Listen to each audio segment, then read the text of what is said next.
We are going to have some fun today.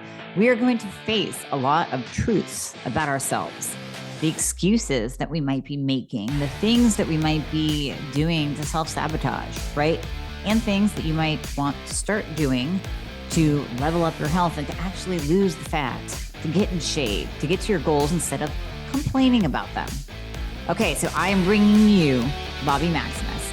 For those of you who do not know him, he is amazing and smart all at the same time. He started on the Ultimate Fighter series, season 2 and 30. He has competed in numerous fight competitions across North America. He fought in the UFC 58, 62, Ultimate Fight Night 5, kick-ass athlete, best-selling author. You have to get his book, Maximus Bobby. And he's also a trainer on the Ladder app that I always talk about on here. So he's my trainer. So you guys have a great time listening to this one. I really hope it just turns a light on for you. Bobby Maximus, thank you so much for joining me. And listen, I said this in the intro too, but I need your tough love. I need your brutal honesty for my audience. That's why you're on here. We're doing a whole week of no excuses, no bullshit. And that's why I wanted you on here. You're my coach in ladder. Been following you forever. I love your attitude. It's exactly you're like a brother from another mother, quite honestly. But thank you so much for joining me.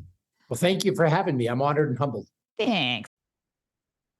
So this is going to be a game changer for you. And you can probably hear the excitement in my voice. The latest introduction, the latest member of the family to the Fixer line is Metabolism Fixer. And this, oh my God, I formulated this just for all my people out there that need to lose weight, that need help in the weight loss department, that can't lose weight no matter what they do, that feel like they have a slow metabolism, and that might be thinking of trying all those peptides out there, you know, the Beverly Hills soccer mom drug of choice for weight loss peptides. Or even if you're on them already and you're like, man, these are really expensive and I'm still not losing weight, add in Metabolism Fixer. Here's what I did. I took the power of T2, which increases your basal metabolic rate while you are sitting there watching Netflix. You're burning fat while you're watching Netflix.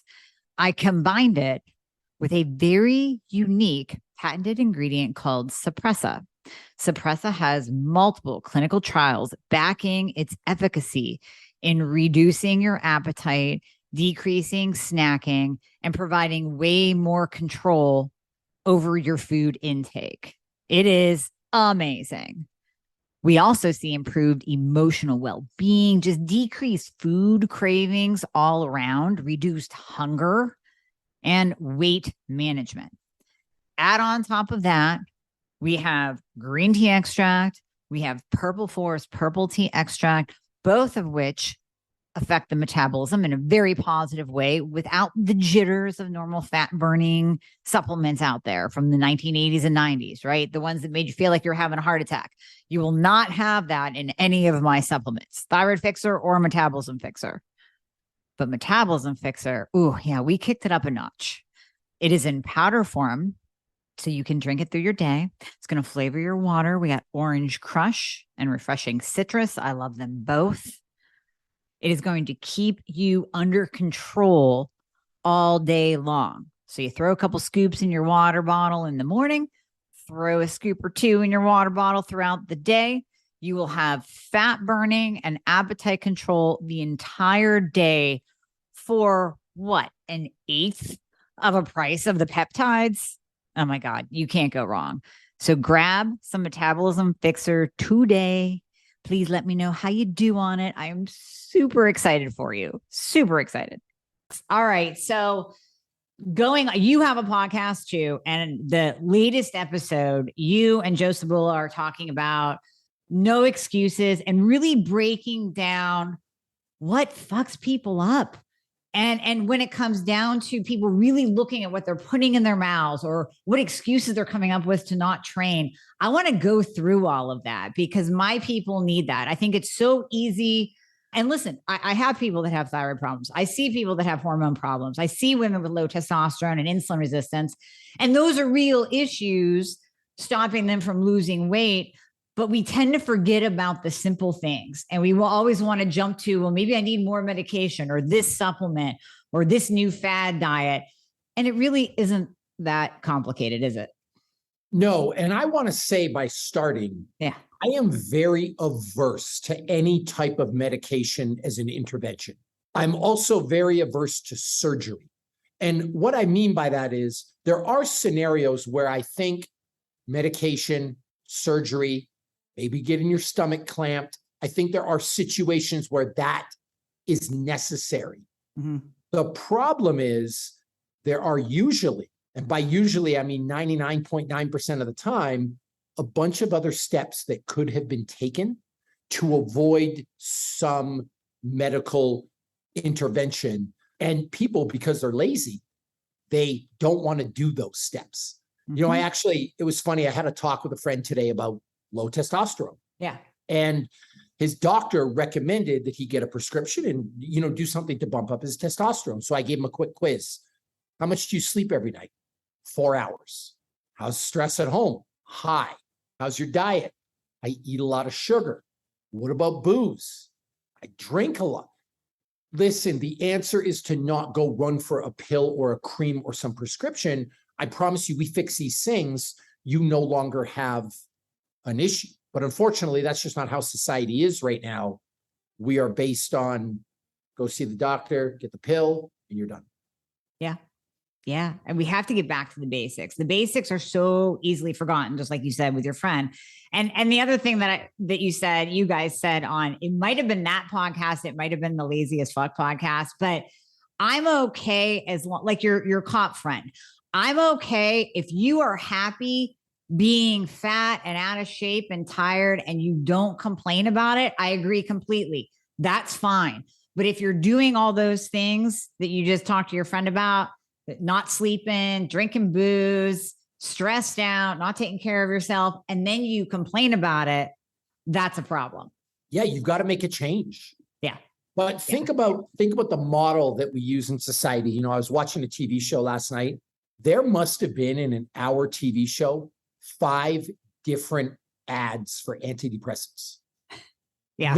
No mention of like any tools to actually make yourself happier. Right. No mention about therapists or self-care or self-love or any of that. It was literally take this pill that's loaded with side effects and this is going to fix all your problems. We just live in a society where people don't want to do the real work. It's a great Band-Aid. Antidepressants are a fantastic Band-Aid to what the real problem is below. Yeah. Yeah, exactly. So talking about food, you guys stress all the time, no processed food. If it comes in a box, if it comes in a bag, and that's why I say all the time too. So let's break down some rules of eating and just make it simple for the folks. Expand. Yeah, so I follow a fairly regimented diet. Now I want to put this out there. I do have fun. So if you're about to turn this podcast off and say, oh no, here we go with the boiled chicken breast and broccoli, that's not who I am. I do indulge and I build that into my diet. Yeah. But the single most important thing that I do is no processed food. And I say no, let's put a little star beside it because again, sometimes I do indulge. Right. Better way to word it might be I limit processed food as much as possible. Now, what do I mean by processed? If you can't murder it or pluck it from the tree or a plant, you probably shouldn't be eating it. If it comes in a package, it's probably not good for you. Yep. If you can't understand the ingredients, you probably shouldn't be putting it in your mouth. If it's not a food 100 years ago, it's not a food today. So if you can get back to just doing that, there are 2 ways that will dramatically increase your health. One, your aesthetics, if you will, your body fat, the amount of muscle you have. Overall, you'll be a much fitter person or a more fit person. Mm-hmm. But the other way that's going to help you is with hormonal health. The chemicals in food, the amount of processed stuff we eat, it starts to tank our human growth hormone, our testosterone. It starts to raise our cortisol. It's really a root of a lot of our problems. And so if you can just do the no process thing, you're going to be way better off. Now, there are layers to this. I said, can you murder it or pluck it from a tree? Okay, so steak's on the menu, fish is on the menu, chicken's on the menu, arugula's on the menu, red berries are on the menu, apples or bananas are on the menu, stuff that I can actually grab. Mm-hmm. The next level down for me is processed food that still uses real ingredients that's not necessarily bad. So you could make an argument that an olive is probably better than olive oil, especially because people can consume an incredible amount of calories from olive oil. Mm-hmm. You wouldn't eat that many olives, but it's not necessarily bad for you. I just kind of put it a grade below something you can eat in its natural state. And the third one down would be some type of dessert you eat, maybe ice cream, for example. Haagen-Dazs ice cream, I'm not trying to promote them, but they use cane sugar, which is real sugar. Sure. And I don't know if you knew this. If an ingredient label just says sugar, it could be one of 27 different substances made in a laboratory. I did not know that. It doesn't have to be honey or agave or maple syrup or cane sugar. So you don't know what you're getting, and it can feed all kinds of horrible gut bacteria. And so if it says cane sugar, it has to be cane sugar. There's a natural sugar. Egg yolk, cream, and vanilla. I'm willing to ingest that because when you break it down, it's still processed. Yeah, there's no ice cream tree, but at least it's real ingredients. On the other hand, there are ice cream varieties you can get that have 5,000 ingredients and it, is made up of all kinds of chemicals. The kicker with this is I'm not actually asking you to suffer. If you and I were to go to dinner tonight at Gordon Ramsay restaurant, he's not serving processed food. If you're a fan of cooking, you would know who Thomas Keller is. He runs a French Laundry, one of the greatest chefs in the world. There's nothing that comes out of a can at that restaurant. So I'm actually asking you to eat better and more enjoyable. It shouldn't be that difficult, but that's far and away. If that's all you did, you would change your life. Absolutely. I love that. I absolutely love that.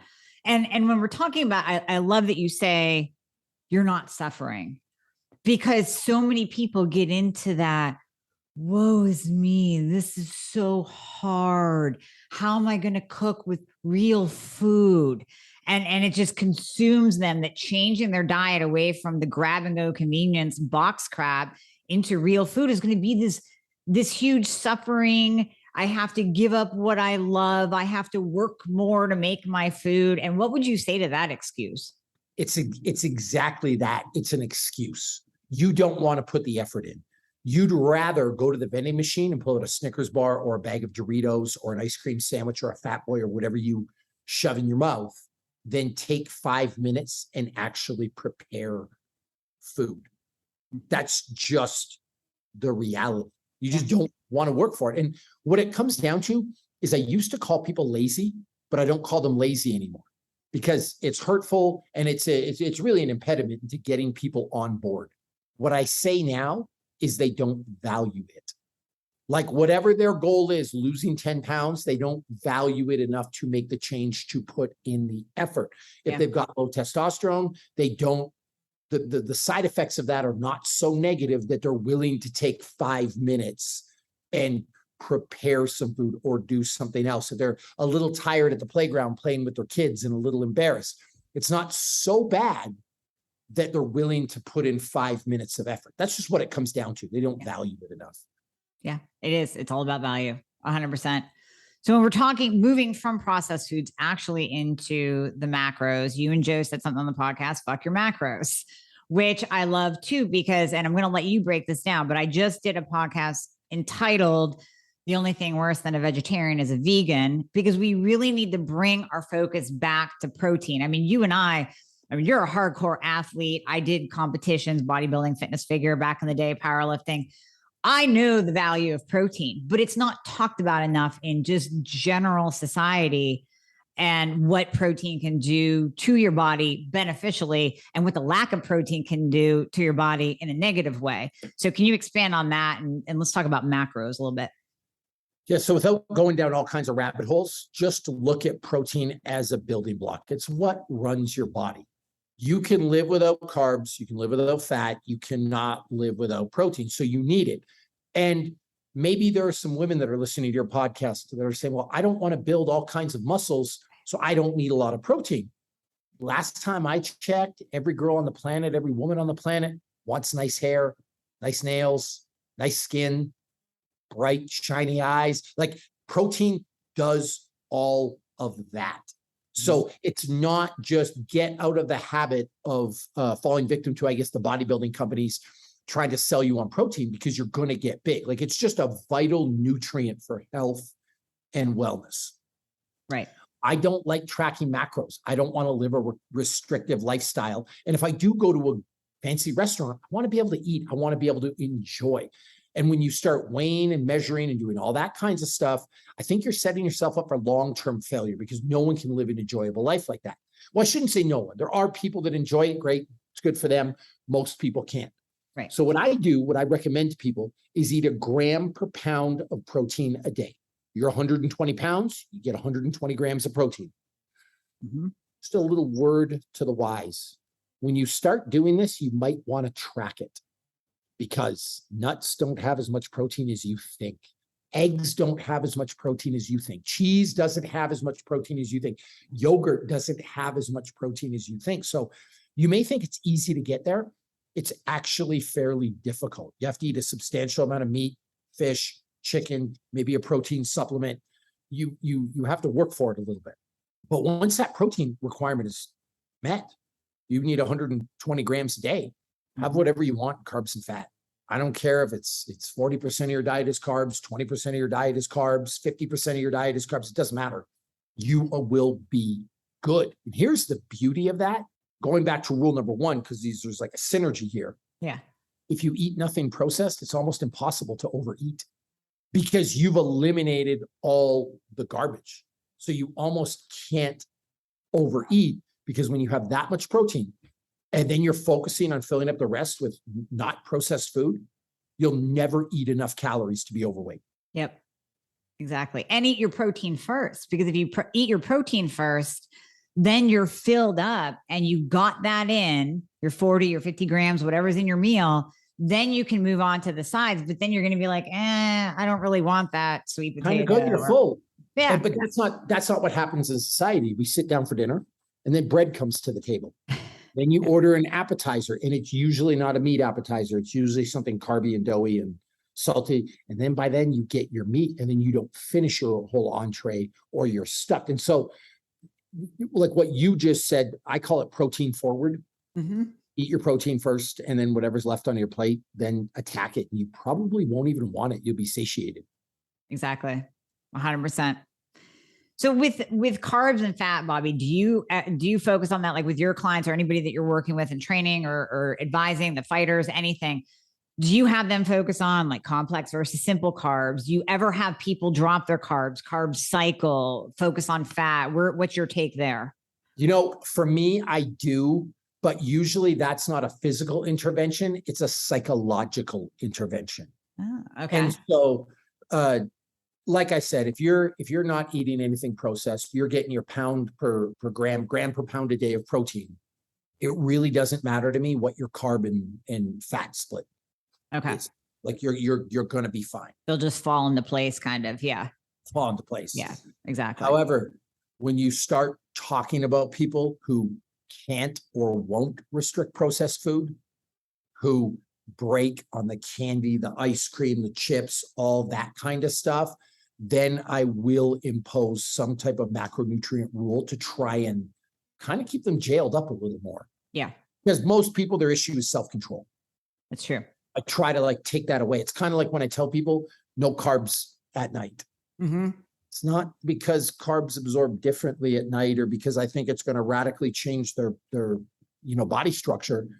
It's simply because when the kids go to bed, you pour yourself a drink and you're alone in the house at night, you're not going to make yourself a ribeye steak. You're going to go for a pack. It's usually carbs. So if I can get you to just buy into no carbs, at least at that point, if you decide to emotionally eat, you're going to go for salami and cheese or nuts or something that's at least better for you so you can hit those protein goals. And you have a rule. So yeah, like you said, you have that guideline, you have that rule. So if that's the only rule you follow, in addition to eat protein first, protein forward, then you're good there too. It's just a little bit of structure for people. It's almost like mitigating damage. Like Yeah. I want to mitigate this as much as possible. I know you're not going to follow the thing, because the reality is, if you had some willpower, if you had some discipline, you wouldn't need me. You would figure it out, right? Like that's what it comes down to. You know, it's funny that you call me your trainer, your coach.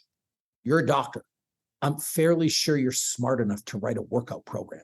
Like you need me for some form of accountability, variety, fun, All of the above. like whatever it is. And that's just the case with the entire world. Like training's not unique. It's not special. It's just people are scared of it. They, need the accountability, like whatever the reason is. It's not because they don't know how to do it. It's just they need some other type of push. Yeah. The push, the structure, the accountability is just a beautiful thing. I mean, it really is. So and it works both ways too. I mean, it actually works that way in any industry. Like if you're a doctor, you're smart enough to be a plumber. You're a doctor, you're smart enough to be an electrician. If you're an electrician, you're smart enough to write a workout program. If you can write a really good workout program, you're probably smart enough to be an accountant. It's just, that's where that's the area you chose to work in. Right. Just focus. Yeah. It's really an accountability issue. And just to like kind of close that loop, every single person I've ever met knows how to eat healthy. They pretend to not know. But if you were to give them 100-point multiple choice quiz, which of these foods is better for you? A, Doritos, B, Snickers bar, C, lettuce. 99 out of 100 people is going to pick lettuce. You know what I mean? If you were like red meat, ice cream, maple syrup, red meat, like every single person on the planet is going to pass that test. We know, we just don't do it. Should probably give people that quiz just to kind of get their minds back into just basic reality of, oh yeah, that's right, I should be choosing a steak over ice cream. Really not that difficult. It's not. Well, you mentioned training too. Now, I always say to women, I've been saying this for years, I have a saying, it's LHS, lift heavy shit. You have to, because so many women are scared, at kind of in line with the protein talk earlier. Am I going to get bulky and big if I eat protein? So many women still think if they lift a heavy weight, they're going to bulk up and look like a female bodybuilder. Can you please break that down? I want to get into the excuses that people come up with to not train too. So you're the expert on this. So you probably have to back me up with some science or math or like some percentage. But if you're a woman, you don't have the hormones on board to even begin think about looking like a bodybuilder. Now, there are exceptions to that. And here's where I would rely on you. I don't know what the numbers are. 1 in a million, 1 in 10 million, 1 in 15 million that have some genetic abnormality that they've got that on board. But for the most part, that's not you. I mean, not even for the most part. You're probably not 1 in 20 million or 1 in 15 million or whatever that works out to. So just because you lift weights, it doesn't mean you're automatically going to get big. Like you just don't have it on board to do that. Number two, even if you did, you're probably not willing to do the work it's going to take. Like when you watch a person really go from, we'll call it soft to muscular, they're working out every day. They're not just showing up. They're not just swiping their membership card. They're eating the right food. They're sleeping 8 hours a night. Like you would have a heart attack if you knew what I did in a day to maintain this drug-free at 43 years old. It is a full-time job to be able to do what I do. I'm actually going to break it down for people. Good. Like 8 to 9 hours sleep a night in a completely blacked out environment. No lights whatsoever. Not even from a little pin light from a TV. I have it taped over. So that's important. I have 1 to 2 ice baths a day. I have a sauna every single day. I sun naked in the backyard for 20 to 40 minutes every single day. I limit processed food. I use Normatec boots. I use the HyperIce devices like the massage guns and stuff like that. I take a meditative period sometime in the day. Sometime in the day on top of that, I do some form of what I call frivolous self-care. It's playing a video game, playing with baseball cards. It's, watching some trash TV, something completely 100% not productive and just meant to be used as a reset. I use essential oils. I drink 4 to 6 liters of water a day. I train 2 to 3. Like, you're looking at this now and you're like, dude, this is your full-time job. But that's what it takes. So there are women who I've met that can put on a lot of muscle, but they've got to do that. What I just described to you, or some version of that, you're probably not willing to do that. So you don't need to worry about it. Just because you work out 30 minutes, 20 minutes, you go to your hour Pilates class and you have a tea after, like, you're not putting on muscle. Like, I'm sorry, it's not going to happen. No, you're not.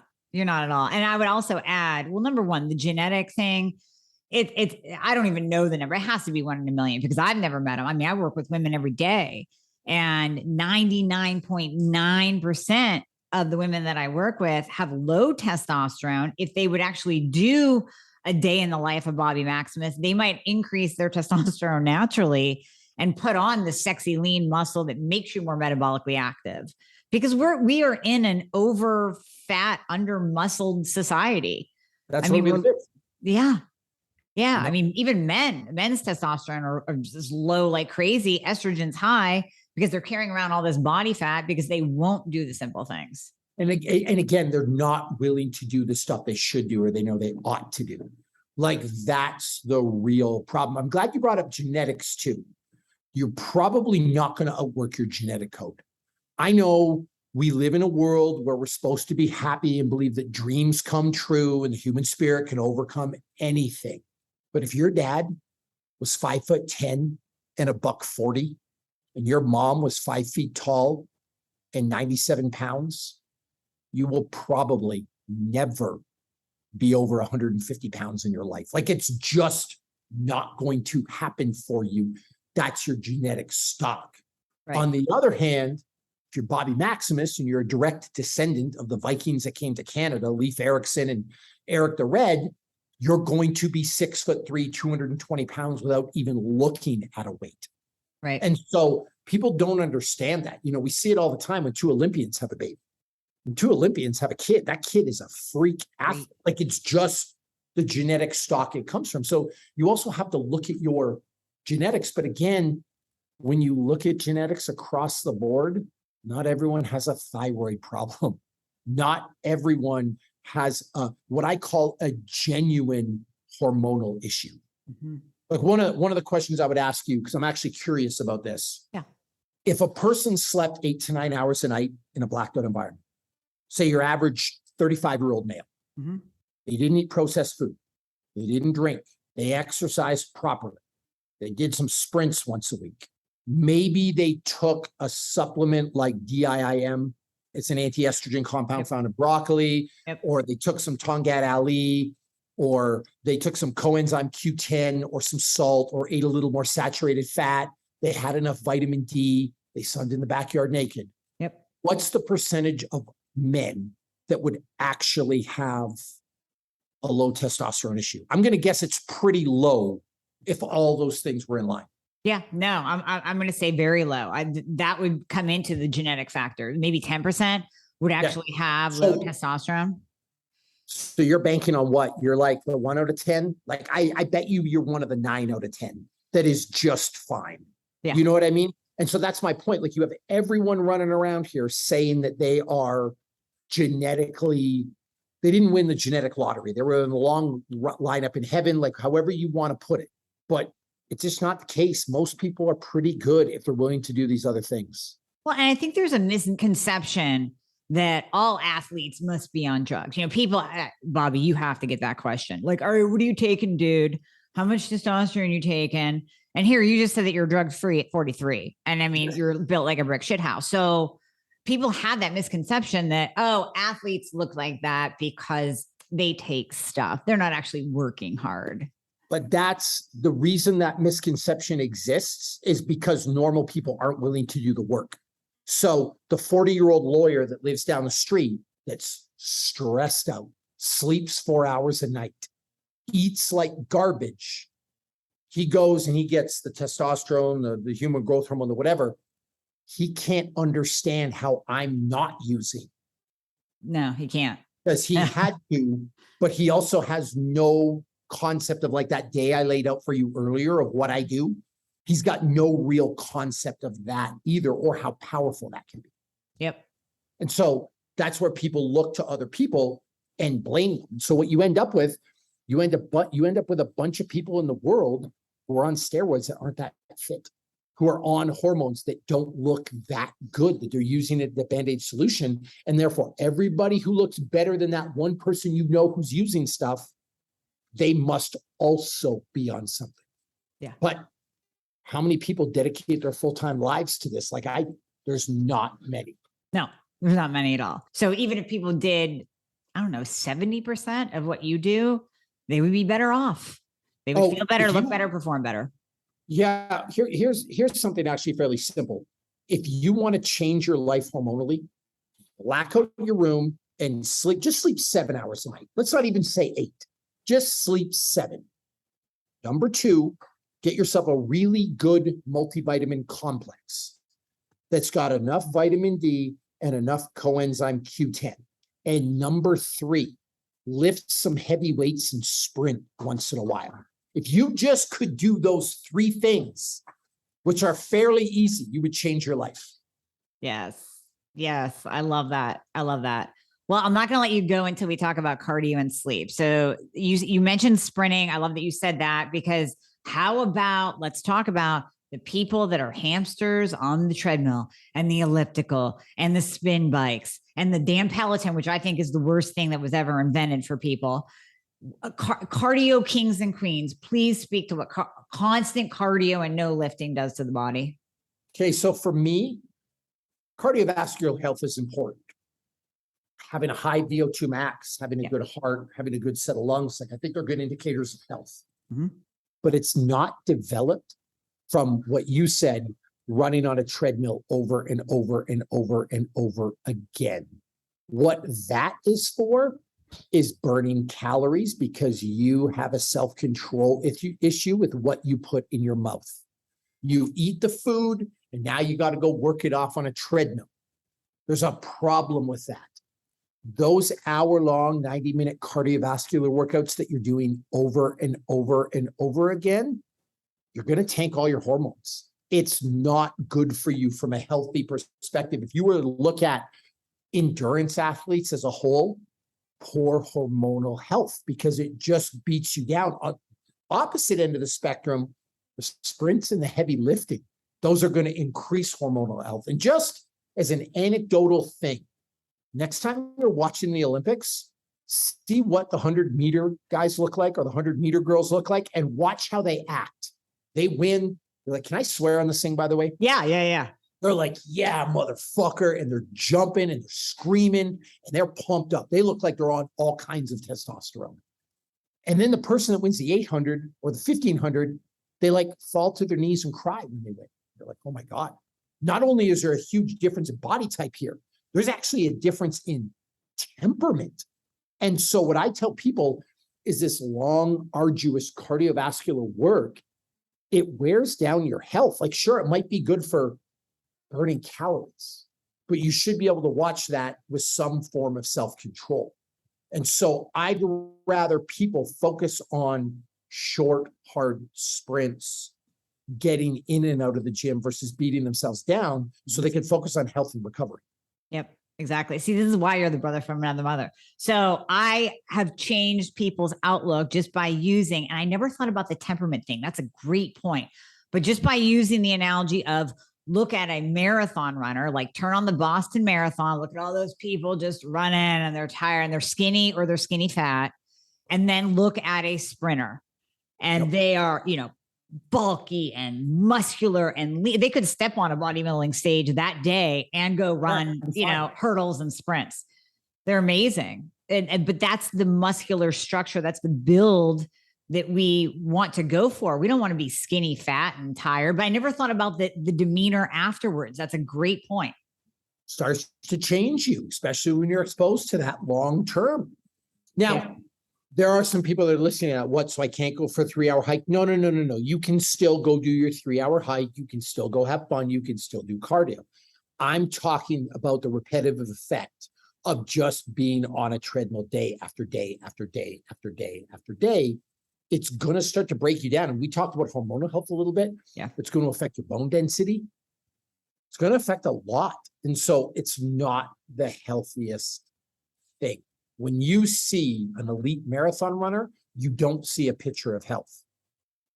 And again, I have nothing against the sport. It's a sport, but I want to address something else too. Workouts as a whole need to change for your average person, because the minute you get into performance training, you're getting rid of health. There's a cost. I may look good, might have a six pack, I might have the muscles, like I'm 6'3", 245 pounds. Great. There's nothing healthy about that. Number one, have you ever seen a jacked old person? You don't. They die young. So even though I'm muscular, it's more wear and tear on my heart, more on my kidneys, more on my liver. Theoretically, I could get a kidney from you.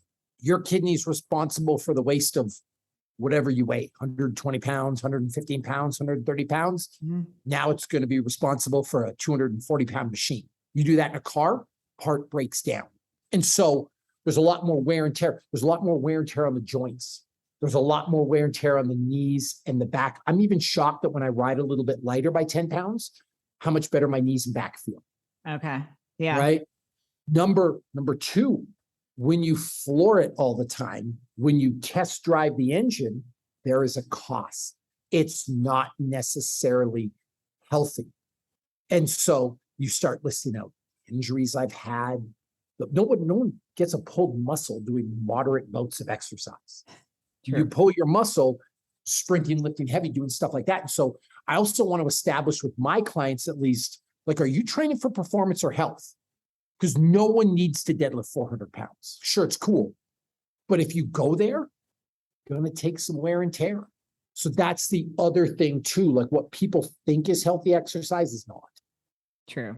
Very true. I mean, sometimes it's nice to have that challenge. Like when I was powerlifting, the powerlifting dudes, they were always like ready to like explode. They looked like they were going to have a heart attack at any moment. But the girls were we were kind of more just normal. We just like to lift heavy and show off a little bit. But the guys, you're right, Bobby, everybody looked like they were going to explode. So it's not necessarily healthy. And so being on a treadmill 2 hours a day, I don't think is the greatest thing for you. Like for performance, maybe there are some sports you need that for. But for your average person, I think a half an hour a day of somewhat intense exercise is what the doctor ordered. And then you can go focus on recovery and the other things that you should be doing. Well, yeah, I mean, I would rather see someone do, burpees and step ups and get your heart rate up that way than running on a treadmill or sitting on a bike. I mean, at least you're involving more muscles, you're doing weights, body weight. Yeah. And if you look at it from a health perspective, the totality, you have the person that goes to the gym for 2 hours and spends 2 hours kind of on a treadmill, kind of moving, or the person that does 30 minutes, what I call balls out. Yeah. Then has an ice cold shower, then has a sauna, then has an ice cold shower, and then has some type of healthy thing from the juice bar. That person will be way better off because the totality of all that will work better. So you mentioned sleep multiple times, and I agree with you, but I've never done a deep dive into sleep. And not that we can deep dive here, but can you just tell people what you mean? I think everybody knows that they want to get a certain amount of hours of sleep a night. And there are some people out there that will make the excuse that, oh, well, I'm good on 5 hours. I'm good on 5. So can you talk about what happens to the body when you don't get enough sleep? What if you're not getting deep sleep? Why do you black out your room? Why do you keep it cool? So there's a debate on sleep. Some people think you need 8 because that's the number that's been thrown out there. There's a lot of scientific literature I've been reading that it's actually closer to 7 that you need, but generally more sleep is better. When you go, what we do know is when you go as a man under 5 hours of sleep, your testosterone will cut in half. Like literally, you're 800, now you're walking around at 400. That's a huge problem. We also know that any form of light that hits your skin will start to wash melatonin away, which takes you out of a deep sleep, which also inhibits your body or prevents your body from making the good chemicals that you need 100%. So we look at sleep as literally closing our eyes, but it's more than that. Your body's going through all kinds of restorative processes to get you ready, to keep you young, to keep you moving, to keep you youthful, if you will. And so the more you sleep, the better you're going to be. There was one study that was done where they took overweight people. They were on average 30 to 50 pounds overweight. The only change they made in these people's lives was getting them to sleep 10 hours a night in a blacked out environment. Okay. On average, they lost 30 pounds each. Oh my God. Just from sleep, and that's, a lot of that, frankly, is hormonal. Yeah. Because if you take somebody from call it a 280 to what's high, a 700, 600, like whatever that number is, you fix that, somebody without even looking at a weight, without even doing exercise or changing their diet, they're probably just going to dump that weight. And so we do know that you cut your sleep off, you're basically turning off the hormonal taps. And so that's where you're going to recharge.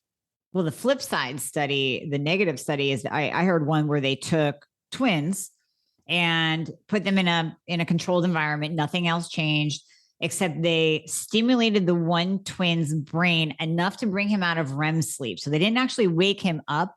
They just kept him from getting that deep restorative sleep that we need. And within 3 days, he was insulin resistant. Within 5 days, he was diabetic. That's what happens. So if you just think of stuff like that, it's the easiest thing we could do. Literally, I'm asking you to take a fucking nap. Yeah. I'm asking you to sleep. I'm not asking you to even work out at this point. I'm like, go to sleep, like you do with a cranky kid. Like, it's not that difficult. But that's why I circle back to the start of the podcast. That's why I'm so medicine averse. It's not that I have an issue with medicine when people really need it. Right. It's that, whoa, you're willing to take this pill with these potential side effects, but you're not willing to sleep an extra hour a night. You're not willing to exercise. You're not willing. I would be exhausting everything I could do before I would just go down that road. Absolutely. I love it. And this is just, you broke it down. You did exactly what I want to talk about on this podcast, made it simple and called out the bullshit. Because when you listen to everything that you just said, Bobby, you can't argue against it. There's not a person out there listening that can go, whoa, but no, there's nothing you can say. You just have to do it. You just have to do it, and your life will be better because of it. Yeah. I went through this. I got a really bad stomach bacteria. It's called Clostridium difficile, and I got it after a bout of antibiotics. Yep. I genuinely needed the antibiotics. They wipe out all the good stuff in your gut. This invasive thing moves in. I was really, really sick. Yeah. I lost 47 pounds in 30 days, bleeding. They wanted to take some of my intestines out. Long story short, I get it cured. And then I go for a colonoscopy, and I've got what the doctor said was incurable, bad ulcerative colitis. Like, you're going to have this for the rest of your life. Like, does diet affect it? No. I'm like, what? Are you sure? No. You're going to be on this medication for the rest of your life. I'm like, okay. So I take the meds, go home, start doing some research. Well, it turns out ulcerative colitis is affected by diet. Yeah. It turns out you can do protocols to cure it. It turns out you can deal with it. But according to him, it was just, now you're on this medication for the rest of your life, which have all kinds of side effects. Like, the side effects scare me. Have you seen, kind of off topic, have you seen the psoriasis commercials yet? Yes. Yes. So it's like, okay, so I'm looking around, and I don't have perfect skin, but I got a couple little patches, right? So I'm watching this TV show. It's like, so I got a patch of red skin or whatever. Psoriasis, it's ruining your life. Take this pill. By the way, this causes suicidal thoughts, heart disease, cancer, liver failure, TB. I thought TB was eliminated in the 1800s. Polio, the typhoid fever. I'm like, oh my God. But Cyndi Lauper takes it, so it must be okay. I'm like, or Drew Barrymore. I'm like, I will live with the little patchy skin with the psoriasis or the eczema rather than, I don't know, have a heart attack, cancer, and be thinking suicidal thoughts all day. Right. And it's funny when you actually listen to them and they start listing out the side effects of stuff. You're like, God, is this something I really, really want to do? The answer is probably not. No. And so I try to deal with everything proactively for people. Well, I'm glad that, thanks for sharing that, because I know a lot of my listeners too have a multitude of gut issues. UC is very, very common. And you're right. It's very much tied to food. You can very much heal yourself naturally without medication. So that's just another example. So thanks for sharing that too. Yeah. And guess what else? Guess what the answer is? No processed food. Processed food feeds all that stuff. Exactly. So get rid of it. And again, I know what you're thinking. Oh my God, I can't eat anything good. No. I'm actually asking you to eat Haagen-Dazs ice cream and spend a bit more money on it than eat like the garbage 4-liter container of air ice cream. Yep. I'm not even asking you, or to get an ice cream maker and make your own stuff at home. Yeah. Like I'm not punishing you. I'm actually asking you to have the good stuff. Right. The Michelin star ice cream, the James Beard award-winning ice cream. That's what I want you to have. Dark chocolate. How about that? Yeah. That's it. Like real stuff. Yeah. No, you broke this down just beautifully, made it simple, called people out. That's why I wanted you on. So I love it. I love it. I love it. Thank you, Bobby. So how can people find you? I follow you on Instagram. So tell people how they can find you and what you got going on right now. I mean, honestly, it's pretty easy. Just type in Bobby Maximus to anything. I don't know, Twitter, Instagram. I'm old AF, so MySpace. If you had, I don't even know if my MySpace might be still out there somewhere, but you can look me up there. You can look out Google, Bing, like whatever you want. Just find Bobby Maximus. And I mean, what do I got going on? I'm just living life, trying to be better. Well, you got books. Books. I write for Men's Health. I was just in the Ultimate Fighter series, but I'm trying to live my dream and work hard, which we addressed earlier as a full-time job. Yep. You know, it's just the way it is. But you're loving life, so it's worth it. I do. You know, I'm pretty fortunate to be able to do what I love. Like, regardless of who you are out there, I just hope you're doing a job you enjoy, because that will change your life as well from a health perspective. Like, if you just love what you do, you'll be so much less stressed, so much happier. Trust me. So true. So true. All right. So we'll put all your links in the show notes, including your MySpace link. And and thank you so much, Bobby. I appreciate you being on here. No, thank you so much. And thank you for the message that you spread. I think it's important.